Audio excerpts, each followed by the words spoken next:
Young, t'es en retard, qu'est-ce qui t'est arrivé? Ben, j'étais sur le chemin et je marchais, je suis tombé sur une pelouse qui était recouverte de gel et j'ai trouvé ça superbe, donc je suis resté pour observer, voir un peu et voilà. Ok, je comprends. Au vu de la météo, c'était probablement du givre, pas du gel. C'est pareil, gel givre, c'est pareil. Non, gel et givre, c'est pas pareil. Bah, il y a de l'eau, il fait froid, ça fait de la glace. C'est pareil. Ah, mais du coup, tu cherches à me saouler en fait.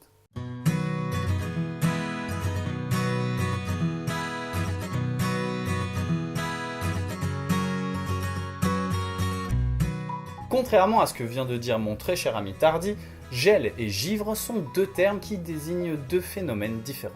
Pour bien comprendre cette différence, il faut d'abord bien savoir de quoi on parle. Ici, quand on parle de gel, on fait référence à cette pellicule de glace qui peut se former partant de grand froid, et notamment la nuit, et qu'on appelle également gelée blanche. Cependant, et j'accorderai ça à Tardy, gel et givre désignent effectivement tous les deux de l'eau à l'état solide, donc de la glace. Ce qui fait la différence, c'est tout simplement la manière dont ces cristaux de glace se sont formés. Dans le cas du gel, en fait, à la base, il y a de la vapeur d'eau, donc de l'eau à l'état gazeux, qui, sous le coup d'un refroidissement plus ou moins brutal, va passer directement à l'état solide, sans passer par la phase liquide.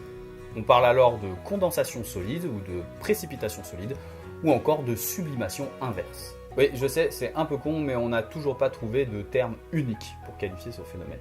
La vapeur d'eau va donc cristalliser, la plupart du temps sur une surface solide, et ce partant de grands froids, généralement la nuit ou dans des zones particulièrement ombragées. À la base du givre, il n'y a pas de vapeur d'eau, mais bien des gouttelettes d'eau liquide. Microscopiques parfois, certes, mais liquides quand même, comme c'est le cas par exemple dans les nuages ou dans le brouillard. Car oui, on ne le répétera jamais assez, mais les nuages ou le brouillard sont formés de gouttelettes d'eau liquide. Ce n'est pas de la vapeur d'eau, puisque la vapeur d'eau est parfaitement invisible, alors que les nuages, eux, on les voit. Partant de grand froid, les gouttelettes d'eau qui sont en suspension dans l'air peuvent descendre sous la barre des 0 degrés Celsius sans pour autant geler du fait de la pression atmosphérique et de leur petite taille. Elles rentrent alors dans un état qu'on appelle la surfusion. Mais il suffit alors qu'une de ces gouttelettes touche une surface solide pour que le changement de pression ainsi engendré la change presque instantanément en glace. Et c'est ça le givre. Le givre a donc besoin d'un temps couvert pour pouvoir se former, généralement des nuages bas ou du brouillard. Bref, il faut qu'il y ait des gouttelettes d'eau. A l'inverse, la gelée ou gel se forme à partir de la vapeur d'eau et donc ne nécessite pas un temps forcément couvert, puisque la vapeur d'eau, il y en a partout dans l'air. Résultat final, c'est donc bien de la glace, mais les deux phénomènes sont bien différents. Voilà, vous pouvez désormais briller en société à votre prochaine soirée moule frites à volonté.